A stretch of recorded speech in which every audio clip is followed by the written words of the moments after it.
Everybody, this is Dan and Mary from Cameron Home Solutions LLC, and we're going to get right into it. This is part 2 of our series on how to professionally install electric power meters, digital power meters inside your house. In part 1, we talked about power meters that were made from a company called Murata, and they're installed inside the house. Out in the garage, we've got this set. These are DROK gauges, D-R-O-K. They're from Amazon. And they are hooked into our circuit panel, which is on the other side of our garage. You're right here viewing the panel that's in our garage.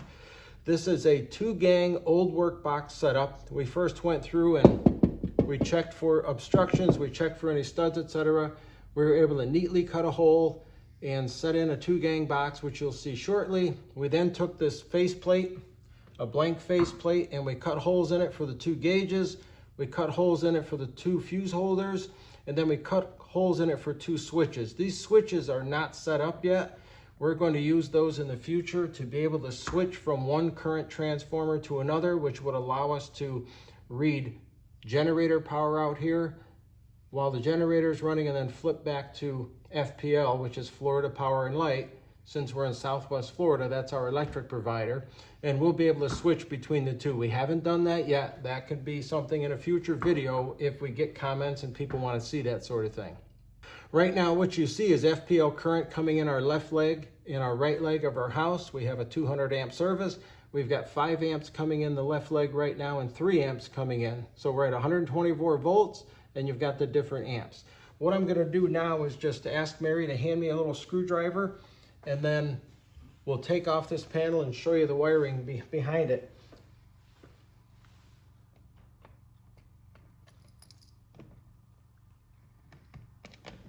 All right, so now, if you'll note here, Mary's going to adjust the camera so you can see what's here.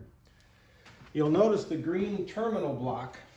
The green terminal block here, this disconnects and allows you to take your whole meter assembly and put it on the counter, and you can work on these, service these, upgrade them, change the wiring, do whatever you need to do. So we always recommend this extra step, and a lot of people don't like to do this extra step because it takes time to set up the 7 wires that we have hooked into this terminal block. But if you take the time and do this right off and you spend another $8, it makes life easier from the rest of the point.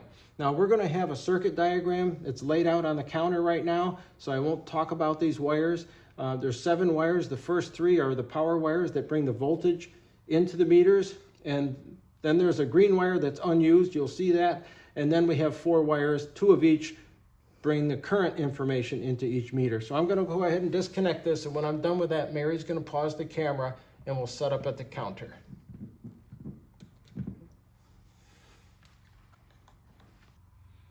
All right, we're back. We've got the meters now laid down, and you see the point when you have this green screw terminal block, it's so much easier to disconnect this from the wall than to unhook all these wires from the meter if you have to do something. And Mary and I are sure you'll agree. When you're working with electricity, number 1, you have to be safe. Number 2, be neat. Number 3, be clean. You want to be clean and neat and safe when you're dealing with electricity, and take your time.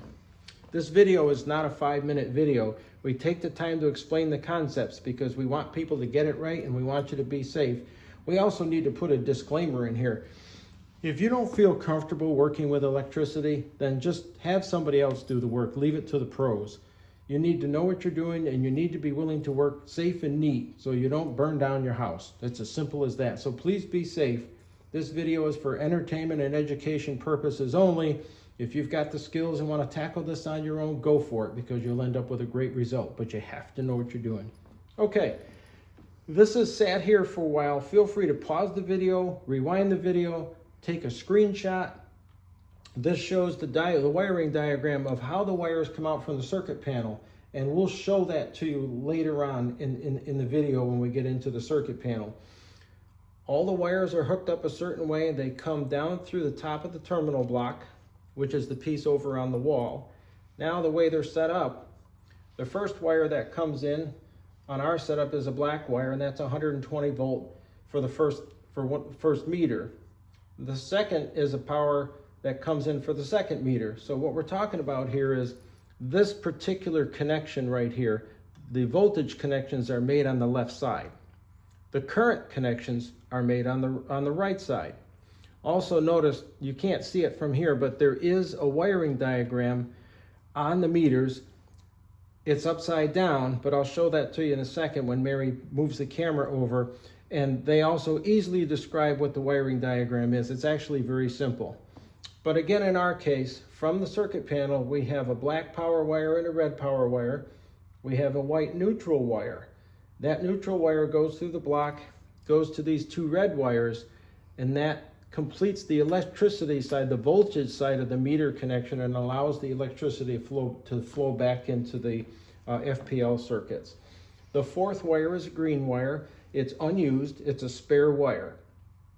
We always put in extra wires when we can in case we need them, so we don't have to run something all through the walls and ceiling. Then we have 4 wires left over. We've got a blue and brown wire, and those two pair together to run the current transformer on the left meter, and that's this here. Finally, we have the yellow and orange wire, and those run to the second current transformer over here in the other meter. Now, one thing to realize is we said that we did use some inline fuse holders. We've got 1/2 amp fuses, and for the power lead number 1, the power goes through the fuse holder first before it gets to the power meter. Line 2 runs through the fuse holder first before it gets to the power meter. So that way we protect the meters from over voltage. Mary's going to pause the camera now, and we're going to get set up to show you the insides of the meters, and we'll show you the 2 calibration points in the meter, and we'll show you what to look for when a meter blows, because if you do apply too much current into a meter, you can blow it. It's happened to us, it's happened to others. These things are only about 16 bucks a piece, so it's not a huge deal, but we'll show you what to look for. All right, this is the meter disassembled. There's a cover on the back, and the cover has, as I've told you, now we'll have to switch it around and bring it into the camera here so you can see it. It'll take just a second to focus. This is your wiring diagram. You can see the current transformer showing on the left side. You can see the actual wiring for it on the left side. Mary, can you please hand me a screwdriver? So thank you very much. So right here, this is your current transformer terminal block. There's the actual current transformer. And then your line load wiring show here. This would be the hookup for your voltage. When we take this and turn it, and then Mary will change the focus, put it back here. This pigtail here is your voltage pigtail, and we like to run the black from the circuit breaker, and then the red wire becomes our neutral wire. Over here, this is the current transformer. It's just a little donut shaped thing it's got 2 windings in it. And then when you run a wire up through it, through the power of induction, the transformer sends a signal up to the meter, and then the meter breaks it down and pulls off a current reading. So depending on how much current is flowing through the big wire, that'll give you a reading. In order to adjust the meter, this is what we do. Now, when you have a meter set up, again, this is your voltage side. This is your current terminal block for your current transformer. Right here, if you see that, there's a little Phillips screw there. You can back that off and screw it down counterclockwise or clockwise, just a little bit, and that'll give you a few degrees of voltage adjustment either way. You can do the same thing here for the current. The current also has a calibration point as well. Now, I mentioned if you blow a meter, sometimes you work with these things, and if you're not used to them, and you may have to buy a couple to get used to it. They're good meters, but they're very sensitive, so you have to be careful.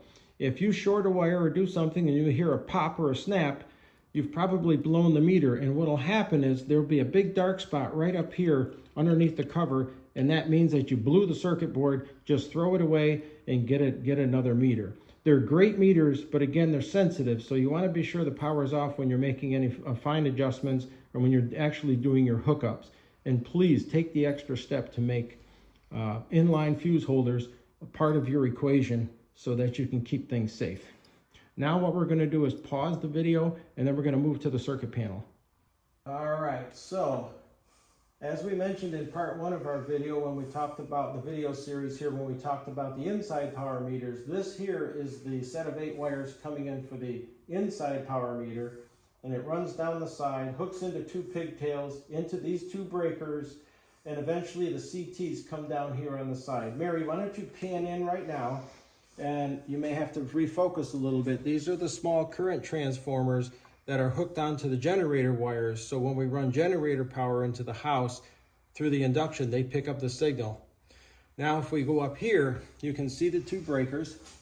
Again, in this jurisdiction, you're only supposed to have 1 wire hooked to each circuit breaker. But you'll notice that we've got multiple power meters. We've got an inside house power meter, we've got the garage power meter hooked on 1 breaker, and we've got the same thing on the other breaker in the back. We do the connections on a pigtail away from the breaker. We make all our multiple connections, and then we run the pigtail into the breaker, and that's how we meet code, at least in our jurisdiction. Now we're going to go back up. We've got a second set of wires, and this wire here is the wire for the garage meters. Now the garage meter is about 18 feet away from us, but it took about 42 feet of wire to get there. This again is 18/8 wire, so it's 8 parts. We only need 7. We always put in an extra wire when we can. It's shielded wire and it's stranded wire, so it's very good quality. It bends well. It's much easier to use than thermostat wire, and that's what we would recommend using in this case. That group runs down, and that begins the second connection of power hook up here on both pigtails for the breakers.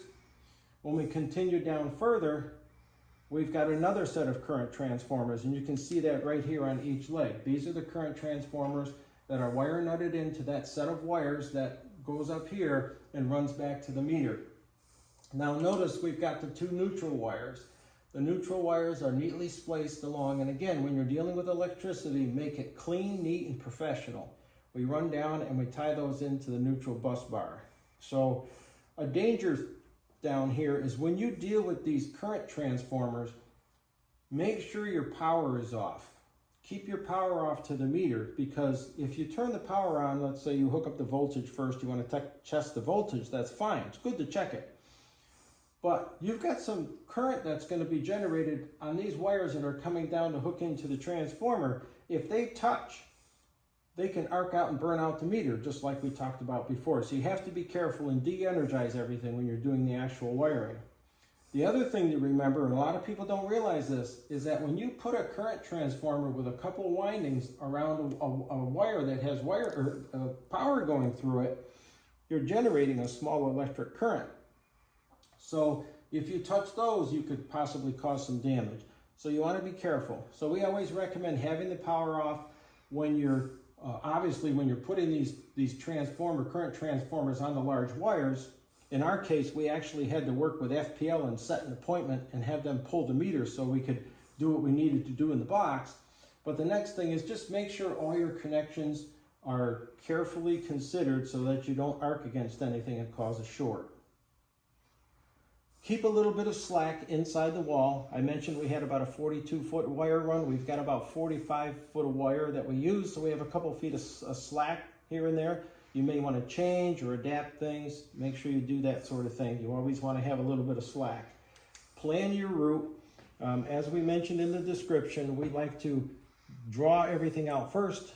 We like to lay out the wiring first and do all the cuts, and only then do we actually install the meters. We don't want to do, a lot of people do this kind of thing and they're in a rush because the storm's coming. I recommend you take your time, take the extra half hour, do it right. You'll appreciate it years down the road.